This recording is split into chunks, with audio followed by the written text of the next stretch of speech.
ব্যানার্জির আরও কথা বলেছিলাম যেগুলো অনেকেই জানে না।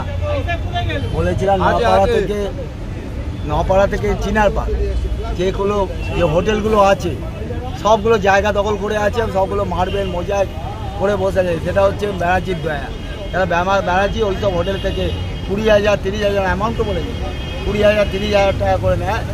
হকার উচ্ছেদ নিয়ে দ্বিচারিতা করছে হিডকো, এমনই অভিযোগ করছেন খোদ তৃণমূলের নেতা তাপস চক্রবর্তী। সম্প্রতি ইকো পার্কের কিছু হকার উচ্ছেদ করতে গিয়ে হকারদের সঙ্গে ঝামেলায় জড়িয়ে পড়েন হিডকোর অস্থায়ী কর্মী ব্যানার্জি বাবু এবং তার টিম।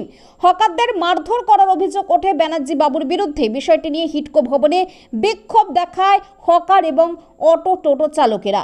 এই বিক্ষোভ সভায় এসে নিউ টাউন তৃণমূল INTTUCর নেতা তাপস চক্রবর্তী বলেন, ইকো পার্কে একজন ছোট হকার পুতুল নিয়ে বসে আছে, তার উপরে বিভিন্ন অত্যাচার আক্রমণ নেমে আসছে। কিন্তু নপাড়া মোড় থেকে চিনার পার্ক পর্যন্ত বড় বড় হোটেল, বড় বড় রেস্টুরেন্টগুলো সামনে ছাতা টাঙিয়ে দখল করে ব্যবসা করছে, তাদেরকে কিছুই বলছে না ব্যানার্জি বাবুরা। তিনি আরও অভিযোগ করেন যে এই নপাড়া মোড় থেকে চিনার পার্ক পর্যন্ত যেসব রেস্টুরেন্ট আছে তাদের কাছ থেকে হিডকো অস্থায়ী কর্মীরা মাসিক তোলা আদায় করে। বিষয়টা নিয়ে আমরা ব্যানার্জি বাবুর সঙ্গে যোগাযোগ করলে তিনি অভিযোগ অস্বীকার করেন। অ্যাকচুয়ালি ব্যানার্জি বাবু সম্পর্কে আমি বলেছি, ওনার সঙ্গে আজ থেকে আমার সম্পর্ক না, আমার সম্পর্ক CPM-এর জামানা। কারণ ওনার সাথে লড়াই আমার CPM-এর জামানা থেকে। কেন পেনশনের সামনে একে বলেছি আমি কথাটা, পেনশনের একটা হকার্সকে মারধর করে তুলে দিচ্ছিল, সেই সব আমি গিয়ে ওকে আটকেছিলাম। কেন ব্যানার্জির আরও কথা বলেছিলাম যেগুলো অনেকেই জানে না।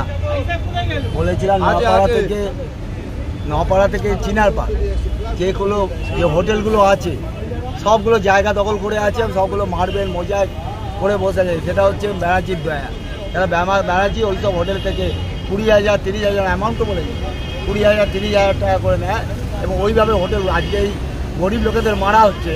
যে নপাড়া থেকে যে হোটেলগুলো আছে চিনার পাড় পর্যন্ত, প্রত্যেকটা হোটেলের যে বিজনেস হয় সব কটা ছাতা টানিয়ে বাইরে হয়, সেগুলো আপনাদের চোখে পড়ে না। এবং ব্যানার্জি সেখান থেকে টাকা তোলে 20,000 30,000 টাকা, তবে এগুলো চলে। আপনাদেরকে একটা কথাই বলবো, ওই ব্যানার্জিকে ওখান থেকে সরাতে হবে, নাহলে বিরোধ আন্দোলন হবে।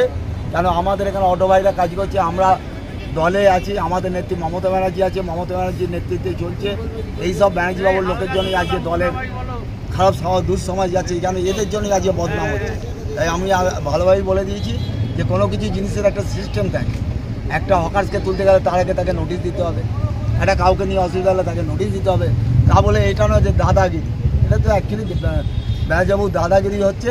এই আপনাদের কাছে অনুরোধ রাখছি, উনি আমাদের বললেন যে আমরা সব কিছু শুনেছি এবং শুনে উনি বুঝতে পেরেছেন। এবং মুন্না ভাইও কয়েকটা ওনাকে ছবি দেখিয়েছে যে আপনারা বলছেন আমরা মেরেছি না, ওরা মেরেছে, ডেকে নিন। তখন উনি বলেছে এসব দেখাতে হবে না, আমরা 2-1টা কমপ্লেন দিই, তারপর আমরা ব্যাপারটা দেখি। একজন লোককে অলরেডি সরিয়ে দিয়েছে, ইমিডিয়েট ওকে সরাবে। এবার এটা আমাদের কথা দিয়েছে, তাই আমরা আশা রেখে আজকে যাচ্ছি। নাহলে ব্যানার্জি যদি আগামী দিন ওই হয়, তাহলে আগামী দিন যেমন CPM-এর যেমন আমি লড়েছি, আমি তৃণমূলের যেমন লড়তে পারবো। ওকে গাছের সাথে বেঁধে রেখে, তাহলে CPM-এর যেমন আমি ওকে লড়েছি।